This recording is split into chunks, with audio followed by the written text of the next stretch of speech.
Hello, everyone listening to this recording of me talking to Bron and Bron talking to me. Hello, Bron. How are you doing? Hi, good Tom. How are you? Great. And I really enjoyed our last conversation. I felt like we could have gone on forever. So we've parked and have come back for part two. So I'm looking forward to this. Um, Me too. don't you think I just think it's so interesting talking about work with someone else who does the same kind of thing. It's quite rare, really. It is. And I was kind of reflecting on the fact that sometimes because it's so rare, it can be a bit lonely, right? Not in a sad way, but like, you have Ollie Cav and I have just me in my car. Yeah. So really nice for me to talk to somebody else who does similar work.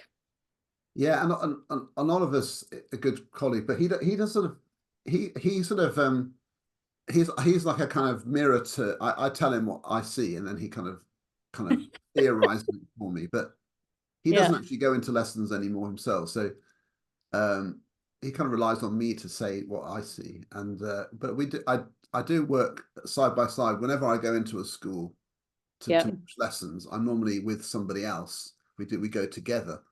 Um Yeah, that's great. and I quite like that. What have you seen? What have I seen? And so it is quite nice. But you actually have been doing this project where you've been asking people to come up with a playbook or thing. I mean, tell me what's happening with that. I saw that you announced it on Twitter and you're saying that who wants to be part of this project. So what is that? Yeah, so it's an interesting one. I kind of cooked up the idea last year and it basically started, there were sort of two things. So the first thing is I was kind of field testing this process of building our own instructional playbook at Docklands Primary School, which is my sort of base school where I am one day a week. And the history there is that Docklands opened in 2021 and we were in and out of hard lockdowns in 2021. Because of COVID, of course. And so I was kind of appointed as head of instruction, and I had very little time from kind of the beginning of when I was employed to think about how to get some kind of consistency of language, some consistency of understanding around some core stuff that we thought constituted good instruction. So I had read sort of Jim Knight's book, The Instructional Playbook. I was already by then sort of really into the idea of codified practices. And so we just sort of started building one at Docklands. And then kind of a year or so later, I was presenting at a couple of research ed events here, talking about this idea of codifying and clarifying practices. And then I just basically was getting inundated with requests from schools to come and help them make sense of their own ideas about great instruction. So it's a digital program. We've had 80 schools in the first year, sort of Wow. nearly 400 people. And it's been great. We're only halfway through, so it's going to be interesting to see where it all lands. But yeah, it's been super. No, it sounds really, really interesting. And it sounds like it's funny because when I sat down with Oliver to write our walkthroughs books, we sort of met in my kitchen and we had the idea, but then we said, well, what should we put in it? So let's have a think. And we just sort of sat down between us and just Yeah. came up with about 50 ideas in about 10 minutes. It was just sort of tumbling them out because there's so many. And then Yeah. and it makes you realize just how many things there are that teachers do. And it constantly stuns me that actually that there's a lot going on here. And then Yeah. you have to describe each of those elements to have some meaningful conversation without it being like reinventing it every time. So let's just talk about this idea of codification. Because we both have talked a bit about it or used the idea. So what do we mean by codifying? To me means sort of defining something in a coherent way so it's reproducible all the time from the same kind of a set of descriptions, but it doesn't mean to me rules you must follow so much. It sort of means a description of a process as a framework. What that's my interpretation of what codification means. What do you is that Yeah. your Yeah. I kind of think of it as joint agreement about some core steps in a process or core features of a thing. I mean, it's funny because on one hand, I think it's great to have kind of agreement about, you know, core sequence of things. So, you know, let's take something simple like pair share, which we talked about sort of last time. Digging into that and thinking, what are the core component parts of high quality pair share, I think is very worth doing. But then after you've done that, and you would find this in your work with walkthroughs all the time, there's actually a lot that when the rubber hits the road is flexible. Like as soon as it's out in the world, I think anyone who's using codifications in education at least understands that there actually has to be so much flex built in because context determines everything. So there's a bit of a tension there, which, you know, I think we have to talk through and think about carefully.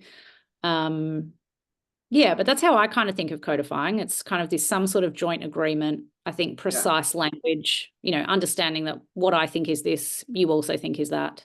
Yeah, so it's that, and to me that's the most important thing, so that we're not all talking at cross purposes. I remember, I mean, it's easy to quote Dylan Williams because he says so many sensible things, but something I remember him saying years ago was, you can think you're doing the same thing as someone else, but actually not be doing the same thing. Or the opposite, you can think you're doing different things to someone else, but actually you're doing the same thing. So you sort of can be wrong both ways, and in the way that you use language about teaching. So I think codification to me is like, well, what do we exactly mean? So broadly, you know, let's think about the upsides. Why do you think it's generally like you would advocate it? Yeah, well, let's start where you left off, which is one of the most obvious upsides, is that I work with a lot of schools. I see a lot of classroom practice in a lot of settings, and I would say that it is just a profession-wide problem that we talk across purposes and we don't have clarity on what we're talking about. Even if a school has provided professional learning on something. So, you know, a classic one here, which is really big in Australia, is like learning intentions and success criteria. Yeah. I mean, you could just go classroom to classroom, and in one classroom, they're sort of on the board, and in another classroom, the teacher reads them and the kids write them down. In another classroom, the kids talk about them. And like, what does it really mean? People can still be really quite vague on. So I mean, I think broadly the number one reason why it's helpful is just because we can all get on the same page. I think another reason why it's helpful, which we don't talk enough about, is that whenever we talk about codifying stuff, I think people imagine that it runs in one direction, where Tom Sherrington sits in his kitchen with Ollie Cav and they write out, this is what pair share is, and then you must do that because walkthrough says that. But actually, codification to me is brilliant when it's working the other way around, where you're saying, well, you know, so teacher at my school, for instance, Jack, brilliant early years teacher, gets all of these kids, most of whom don't have English as their first language. She gets them all speaking in beautiful sentences to each other. Yeah. And I go, what's that about? Let's sit in Jack's room for 10 minutes and like, let's just look and watch. Like, what is that about? How is she doing that? So the thing about codifying is that it feels closed off, but to me, it actually opens the door of curiosity, because you then are more interested in how things function, why, what causes what is somebody doing. So I also think about the power of it from that perspective. And that's why I'm quite interested in getting schools to do the work, because I really, I think that's so great for culture if you're thinking about it like that. Yeah, and there's always a risk of, you know, that unweaving the rainbow kind of idea, that it's sort of, you know, if you try to break something down into component parts, you lose the kind of the bits which hold it together. But actually, and we can talk about their downsides in a minute, but I actually think that's in reality that's never really a problem. But because when you codify something which is always fluid, you're only describing it at a kind of crude level within which there's multiple degrees of freedom. It's you don't even get close to rigid. I mean, that's what my feeling is. So even when you codify something, it's kind of it's a pretty loose description of it anyway, because you can't be more precise than to a certain degree of granularity. There's a limit. So I feel like people worry about sort of things becoming too rigid. I always think, well, show me a teacher that's being rigid. I don't think I've ever seen one. It's almost like the opposite. I'm thinking, No, man, you yeah. need to be more bloody rigid. No, I think it is possible to imagine though the school leader, right?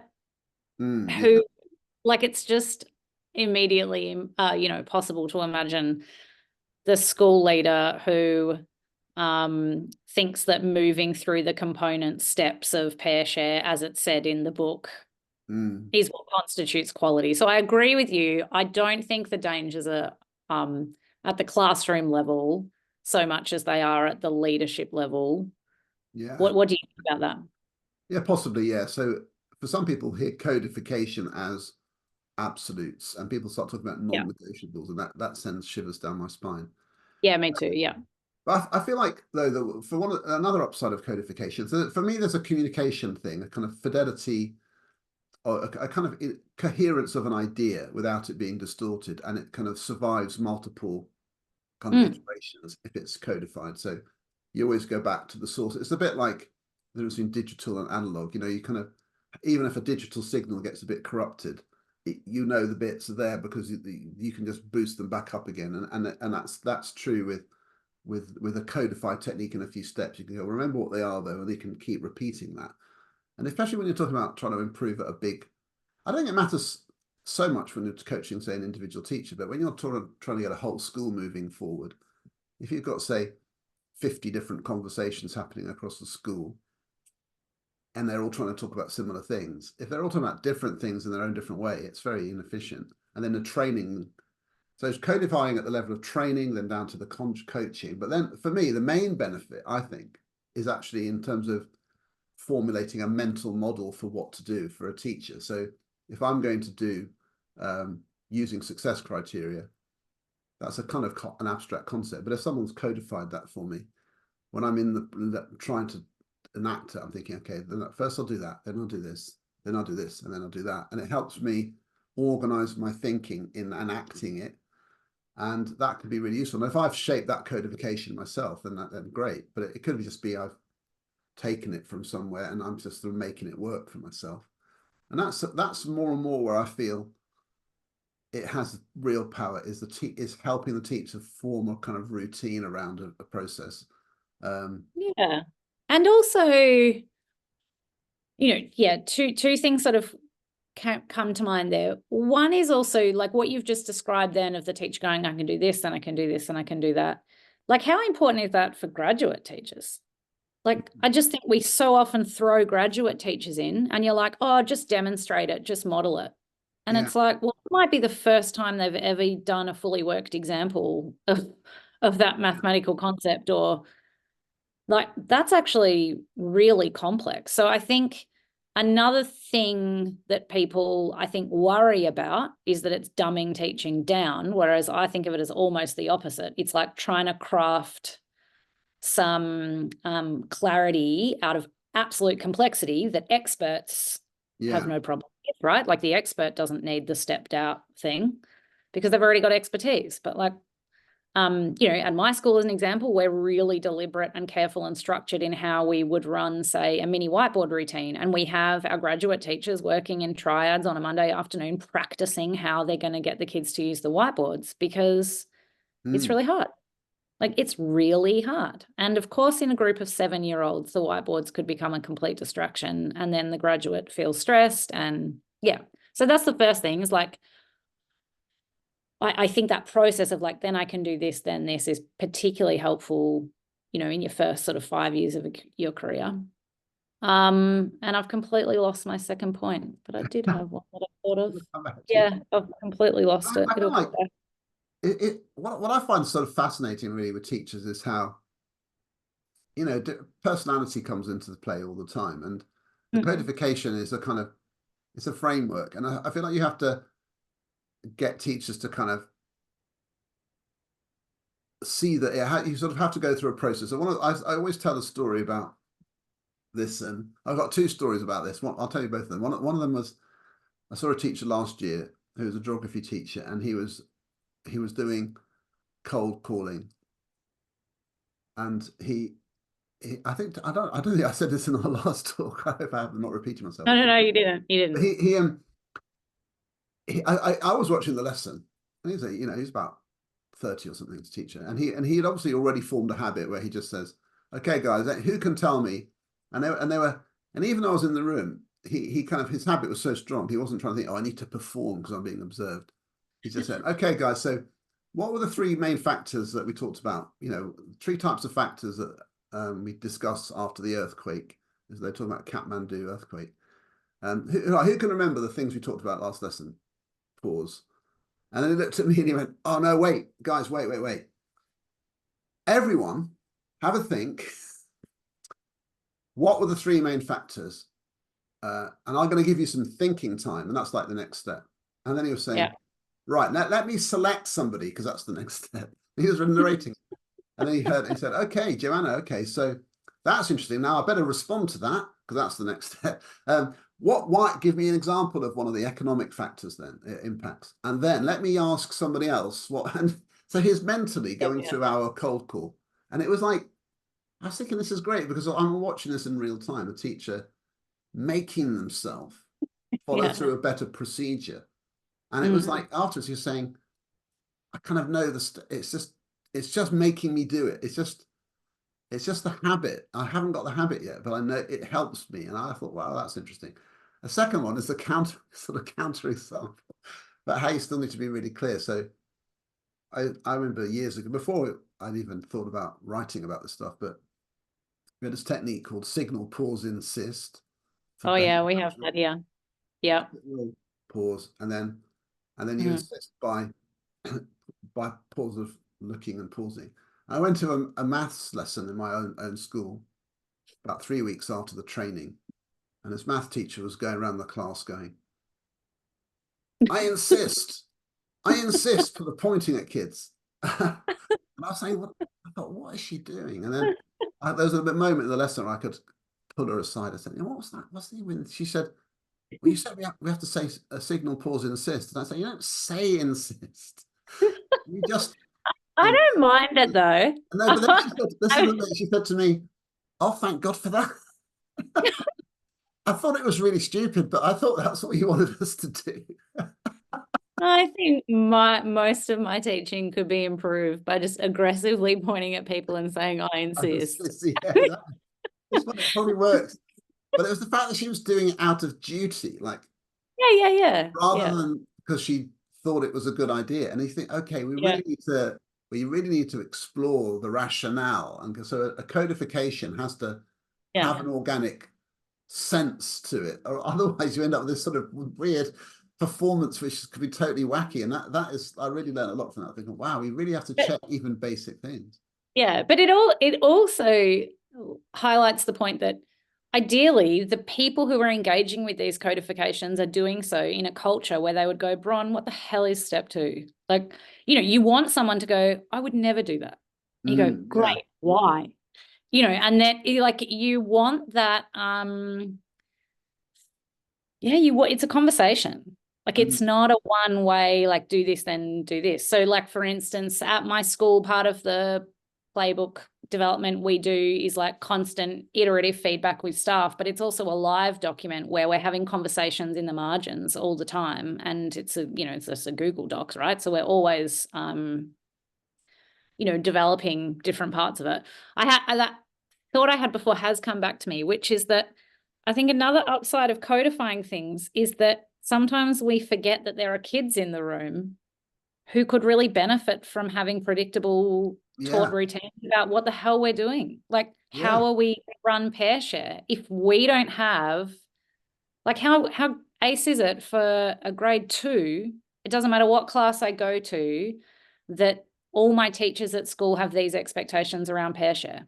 It doesn't matter if it's in music class and I work with a lot of secondary schools, and I think they find this work particularly hard just because of the different nature of faculties. And it's like, well, of course it needs to be made sense of at the faculty level, but also sometimes there are some things that are going to run pretty much similarly no matter the domain. Not everything, but some stuff. Like, why wouldn't teachers share a method for putting up some multiple choice questions and getting a response, and just have it the same so that the kids are in the routine and we're just kind of lowering the cognitive output for how the kids are going to respond? I think that's also not talked enough about. And I think then what the advantage then is, once you've sort of agreed what it is, then talking about how to do it and how well you're doing it, you can just get more quickly to that. But if you spend a lot of energy describing what to do, you don't even get to the doing it well bit. So I think one of the questions we discussed before was like, why are people hesitant and worried? And you do have some people, sometimes some fairly high profile people, they're sort of experienced teachers normally who feel pretty confident in their own teaching, and they kind of see this stuff as sort of just, like you say, deprofessionalizing, and or they worry that it's sort of de-skilling teachers or something. And so I sort of feel like it's a bit like an artist though who has a horror of painting by numbers. You think, well, you're not doing that though, are you? You're sort of, if you watch someone who's an expert artist or performer doing a fluid thing, you can still try to just break it down into what they're actually doing to describe it to someone else to see if they could also do it. So I feel like I hear those critiques, but I never agree with them. And I wish those people would sort of, I don't know why they feel so strongly about it. Yeah. I have thought about that a lot. I mean, in the work that I do with schools, I don't get the sense that anyone ever feels like they're being taught how to suck eggs, right? But then part of me goes, yeah, maybe if I'd taught for 45 years and there's this consultant coming in going, we're going to look at pair share. And I'm like, oh, please. Yeah. I can immediately appreciate that. I can also immediately appreciate the fact that people have, teaching's very wrapped up in identity, and there are lots of out-of-the-box teachers who do really unorthodox things that couldn't be repeated by someone else because it's just core to who they are, and you wouldn't want to change it for the world, right?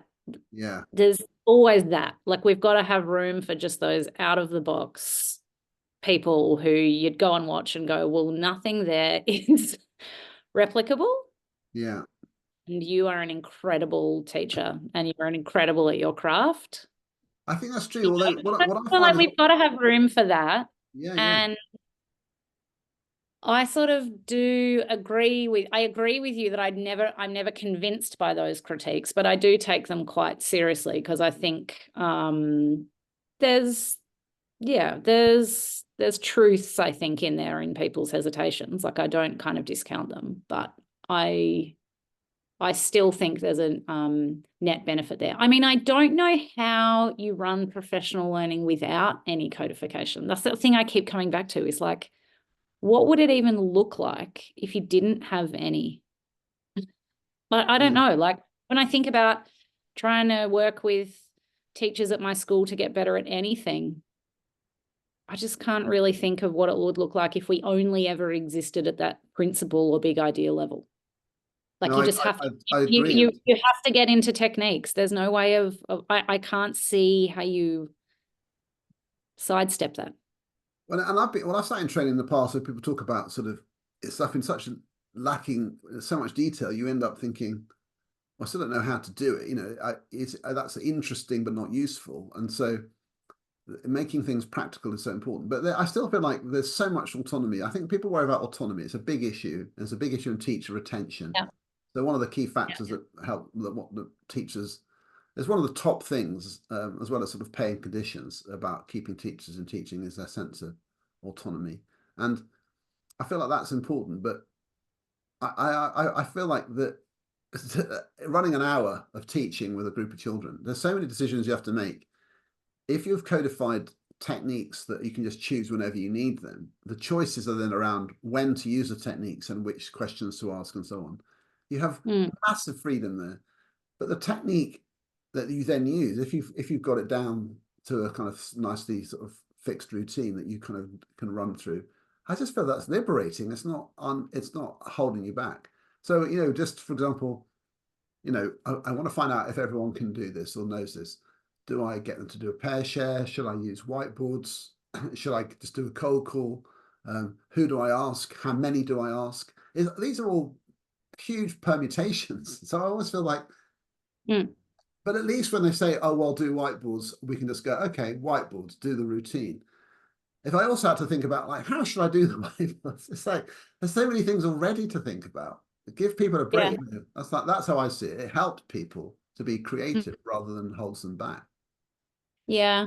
One thing I do see, which I do worry about a little bit, and this is like an ongoing conversation in lots of schools I work with, is that when those techniques make their planning, which I think that they can and should, right? Like, I think it would be reasonable to go, oh, okay, we're going to plan this read aloud of this text, and we're going to plan ahead to stop here and ask these questions, like the person or the people who are doing the planning are thinking ahead about their checks for understanding. Yeah. I do think sometimes at that level, and this is really probably nothing to do with codifying them in the first place, but there is sometimes people don't then pay really close attention and read the room and ask the next 2 or 3 or 4 checks for understanding that you need because you've read the room and this has happened. So I think at that level of responding to what's actually happening in the room, that's where the techniques are a bit less useful, or not less useful, but it's harder to kind of codify at that level because there's just so many things going on at that point. I think so. You know, whereas when I look at core checks for understanding, I'm like, why wouldn't you just codify all of them? Yeah. Because it's eliciting evidence. It's a pretty mechanical process, like of eliciting evidence from everybody, as an example, is going to have whole class taught structures. But then there are other things that I think, much harder to sort of wrangle that. And so I wonder whether, I don't even really know what I'm saying, but I think I'm saying that some parts of, some elements of teaching, the idea of codifying just sort of clicks into place for me. And then there are other parts where I'm like, is that wrangleable? It's interesting. As sort of discrete set techniques, I think, and also I feel like there are different categories of codification. So one of the things, like in walkthroughs, there's a kind of, some are procedural, literally do this, then 1, 2, 3, 4, 5. Yeah. But some of them, but quite a lot of them, are 5 ideas for their options. They're not sequences. They're possibles. They're possibilities. So maybe try this, maybe try that, maybe try this, maybe that. So they're sort of decision-making trees in a sense, rather than linear sequences. And I feel like sometimes that's useful. So the sorts of, for example, alternative phrase, scaffolds for dialogue, or alternative ways of a pair supporting each other to practice retrieval, or whatever. Let's talk a little bit about like lethal was things, in a way, things that go wrong, or where you think some of the codifications go wrong or are kind of excessive or whatever. Have you got any thing you think, like, I wish I didn't see that, that out in the wild, as you've described it? Yeah, I think I just think one of the things that can happen is sort of in that example you gave, the signal pause insist, is just that people are moving through a set step of things and really not thinking, is this, they're really not using their judgment and thinking, I'm doing this because I think this is going to be best at this point in time. I think also just a huge danger with early career teachers is that they think ticks down that page equal the expertise. Like, if I did those 5 things, that's the same as running cold call really well because I did all the things. Yeah. So that would be a few things that I would sort of see and wonder about. I suppose there are a few for me. One of them is there are two category errors. One of those, but two types of go wrong. One of them is using the technique in the wrong place. So they're using the technique, but it's like, well, why then? It's like, why are you cold calling on that? They don't know it. Like, you can't cold call on stuff they don't know, because that's the whole point. you're putting them on the spot. That whole thing people talk about anxiety and so on. Like that's why, because you're asking them something they clearly don't know. A cold call is supposed to be a check, like much more affirmative for it to be successful. Or it has to be rooted in their experience. So they're just sharing experiences they have and so on. So that to me is a big one. Or it could be, whiteboards, which then become so elaborate what they're writing on the show me boards that it would be impossible to check everyone's when they like show a whole paragraph of writing. So you sort of think, well, you're not using them as show me boards now. They're just a sketch pad. So that's a different thing. So if you think I'm doing show me boards, well, you're not really. You're just saying write on the whiteboards because you can wipe it off and whatever. That's cool. But that's a different purpose. It's just a writing surface. You might as well write on in your books or whatever. So I feel like it's that type of thing. I feel like sometimes it's a problem, sometimes it's not. But and that's different from the ones where you think, I suppose my least favorite distortion of an idea is do now activities, starter activities at the beginning of lessons, which have to have a very specific format. And my least favorite one is, say, 5 or 6 questions. Some schools have this, like every lesson starts with 5. I was going to say, is that a common thing? Yeah, that's like, so what people have picked up on, and they're trying to make it into a neat formula. So they've picked up on this idea that spacing practice is important. So we should retrieve stuff we learned before. Yeah. They've misunderstood interleaving, sort of thinking if we mix up the topics, that's better. But actually, that's not how interleaving works. So you end up with this formula: 3 questions from yesterday, 1 from last week, and 1 from last month. And I know at school, I'm thinking of now, where that is exactly their formula. Every starter, 3 questions from yesterday, 1 from last week, 1 from last month, and that's the formula. And it's 5 topics often, or 3 certainly. And they do the questions, and the students didn't know which questions they're going to be asked. So it's just literally, can you remember the questions from a month ago? Half the class, the answer is no.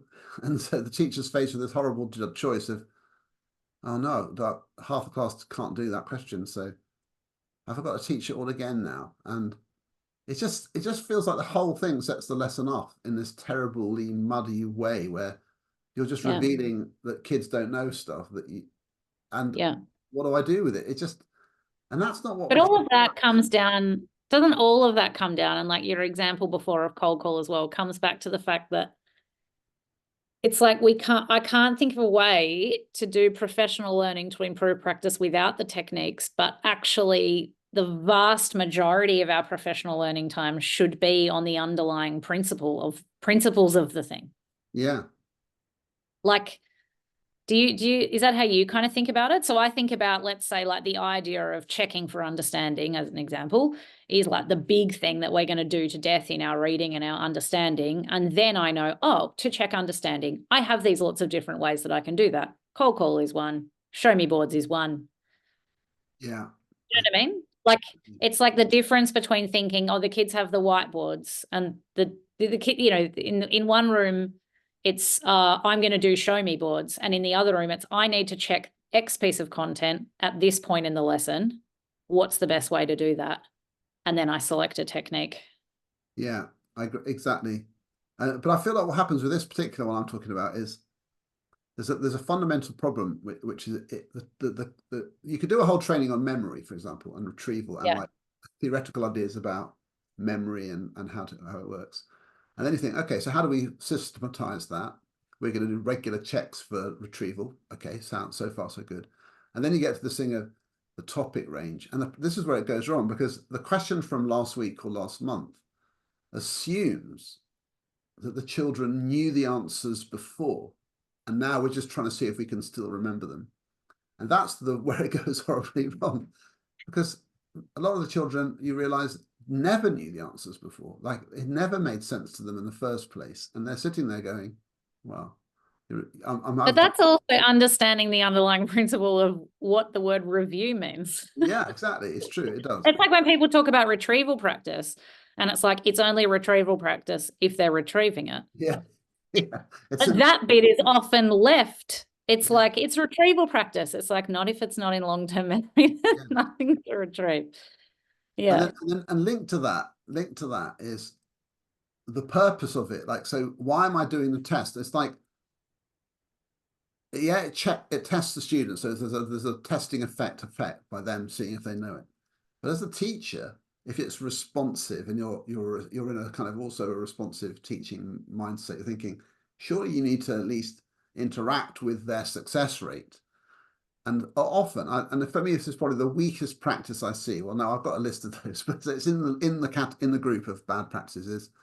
They run the test and they don't even find who got any wrong to then deal with it. So they just give the test, give the right answers, and then tell the children to write down the right answers. And you think that Yeah. it just doesn't work for the weakest child. They sit there, a question they can't do, they leave it blank or write some nonsense, and then the teacher tells them the correct answer, which they don't really understand, and they write it down. And you've got kids writing stuff down that they don't understand. And you think, this isn't working. And yet it's sort of in the codification protocol that the school has done. So that's my worst example of where codification actually has sort of cut across just rational thinking. And it's sometimes at a whole school level. It's quite hard to unpick. Yeah. And in that, some of those examples, the practice is worse for having that codified, right? Like, I'm imagining there's a whole group of kids who then feel low motivation because there's low success in the environment. There's also, like, it's not even activating related prior knowledge, maybe. So maybe there's also a bit of time lost in having the kids get back on track. Like, what is the focus? So, that's tricky. But again, that to me comes back to the fact that you've got to do a lot of work on the underlying principles and theory, and then really the techniques should be much faster to deal with. Like, they are, they're not the guts of the learning that needs to be done, in my view. Yeah, I think that's right. And then it's the subject specificity of it. So I've been to a couple of schools where you think, let's remember what's the value of art and PE in the curriculum? Well, massive in their own terms. Now, if you're going to design an art curriculum in its own terms and a PE curriculum on its own merits and so on, would you put in daily quizzing at the start of every lesson in the changing rooms? And I'm thinking, no, like you just say, like, an art process does not rely on memory retrieval of facts about artists and stuff. It's like, but because it's a whole school thing, they feel they do it, and you end up with, so to me, that is bonkers. Like, don't, and anyway, look, we run out of time if we're not careful. I want to ask you about the thing that you mentioned to me before that you see that you're not sure about, which is popsicle sticks, or in England, we call them lollipop sticks. Yeah. Either will do. Yeah.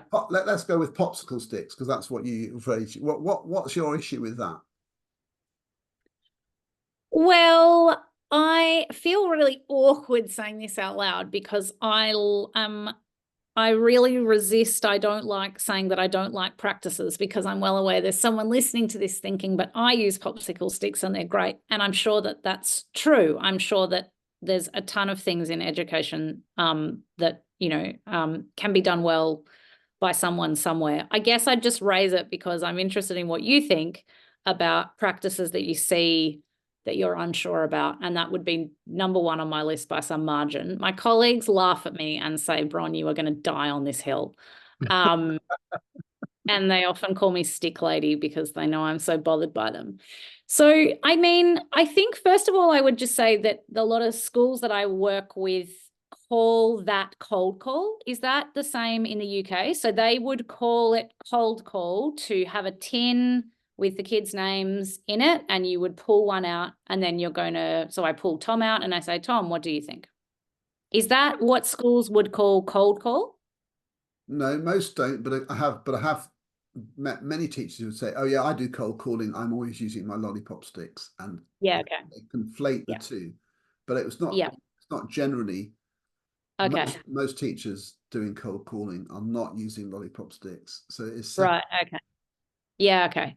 So anyway, it's quite a common practice here. I think it can be done well, but I have a few problems with it. I am so worried about the idea that we're communicating to kids that our conception of fairness as adults, I think, should not be that fairness is everybody having an equal chance at something.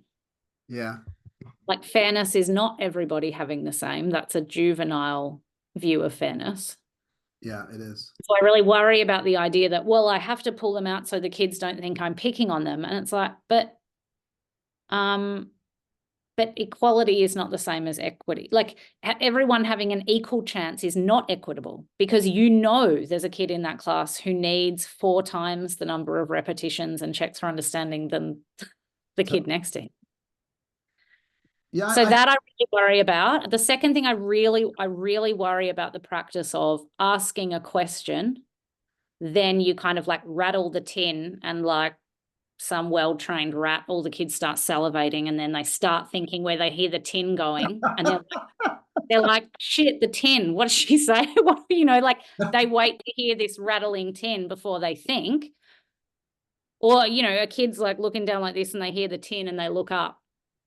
And it's like, you know, so they're kind of being trained to like, you better be thinking when I'm rattling the tin. So like, worry about that. But I also worry about the idea that you ask a question, then you're going to pull a student's name out, because that's not what questioning is. Like, I would never just think, this is the question I'm going to ask now. I might occasionally, but much more likely, I would know that I've got this real variance. You know, that student speaks barely any English. I'm not going to throw to them for this really complex comprehension question in this text that we're reading. So why would I pretend? And then teachers say, oh, but if I pulled his name out, I would just pretend it was someone else. And you're like, well, now you've added an extra step while that kid's thinking, please don't pick me. Like, it's just, I don't know. There's so much that I dislike about it, but I don't know if I'm mad and I just have this visceral response to something that, I don't know. I feel like I'm going mad, but there's so much I dislike about it. That said, I've been in classrooms where teachers use it and it's fine and it's great, and they're doing a lot of things to make it work, but I really worry about it. I discussed this with Doug Lemov, and when I did an interview with him, and it's something which he makes a distinction on in Teach Like a Champion, and we do in walkthroughs. So there's a difference between cold calling, and in walkthroughs we call it randomized questioning. Yeah. And we put it in there because de facto it's something which people do. So we thought we would explain it. And for me, the value, the positive reason for losing lollipop sticks is as a randomizer, but there are other ways of doing that. And that can be useful if you are aware or concerned about your own bias. And so, you know, there is a bias issue. Like, teachers can be very strongly attracted towards children who are going to give them a good answer or have a positive demeanor, and children can be brilliantly skillful at, like, do not ask me, you know, because of the way they visually present or whatever. And so, and I've seen, so there's a couple of examples I've had of, and they weren't physically lollipop sticks, but they were the equivalent. So one was a teacher who had the kids' names on bits of card on her desk, and like on little counters. And I thought this was clever because I noticed she was doing it, but the children didn't know. So she had their names on the table, like and she could like shuffle through with her fingers. And she was saying, okay, let's see. And she was looking under them. So Daisy, what do you think then? And she just picked Daisy's name off the table. And Daisy doesn't know that she's been randomized, but she had been. And then the teacher puts her name back in and she goes, okay, so what about Mohammed? How about you? And I think that was useful because I could see that she was using it to make her kind of go around. And that's, if she'd done it, she could have done that with lollipop sticks and that would have had the same effect. But it's not the children aren't thinking I've been randomly selected. It's just helping the teacher bust their bias about who to pick. And I think can be quite useful. And I've seen another example, which is a technology version, which was in a maths lesson where it's kind of cool. On the interactive whiteboard, there's a little bit of software with names in the corner, just very small. And the teacher just said, okay, he asked them a cold call question, maths question. Okay, so let's see, how did you get on? And he just knocked the board with his finger, and it randomized the names in the room. And he went, okay, it's Stephanie. So Stephanie, let's hear from you. And I thought that was kind of neat. It was no drama. The board picked, and it had that randomizing effect. But he did it where everyone had to think, then he picked. Yeah. Those two up, I could see that works.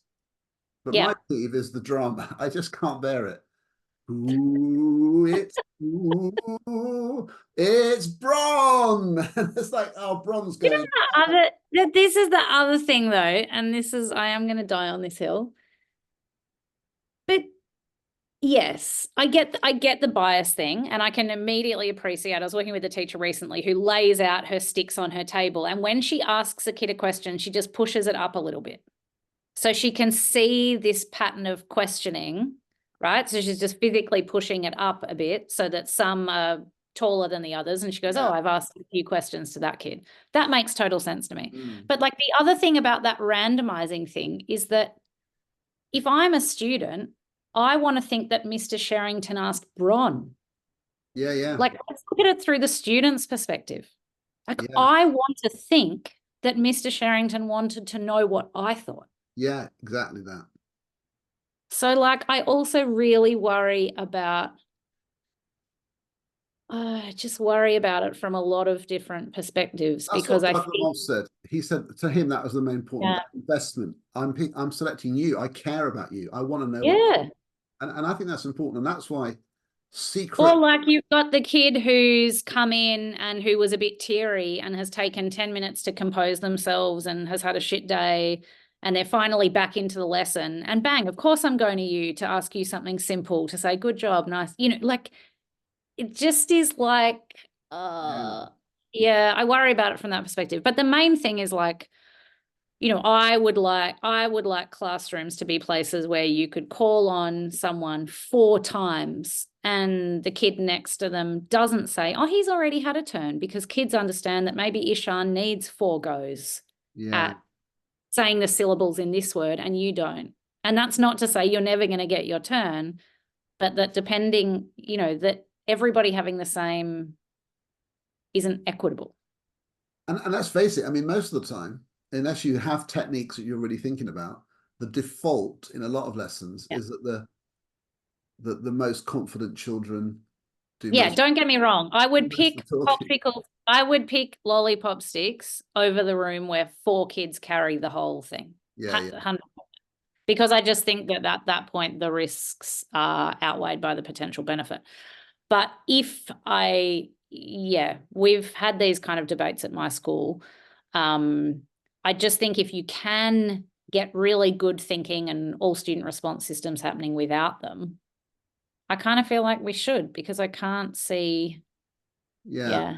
I hear what you're saying. I have seen them done well, but the other thing is, do we have time for one more reason why I hate them, or are we over time? Go on. One more reason why I hate them. Okay, so another reason, I was watching this brilliant teacher once, and he taught the pants off something, and the kids were on their mini whiteboards, and he'd done such a good job that what the kids came out with was absolutely beautiful, sort of sentence level writing. I can't even really remember what it was, but there were these 2 girls in the middle, and when they chinned their boards, you know, he said chin it, and they held their boards up, and I read it. They were grade 3, you know, 9-year-olds. And I thought, wow, that's stunning what they've written. Anyway, so he then pulls out the kids who are going to share, and neither of the 2 girls get picked. And I said, oh, those girls in the middle, did you see what they had written? And he said, yeah, that was unbelievable, particularly from one of them. She never does much at all. And I was like, oh, why didn't they get to share? And he said, well, I didn't pull them out. And then I said, they're not the boss of you. The sticks are not the boss of you. But he was a 3rd-year out teacher, and he'd only ever done that. And he'd been told that it must be random. And so, you know, you got to, anyway, it was very funny. I said, the sticks are not the boss of you. And he looked at me like, oh yeah, I could have just, asked her to share her writing.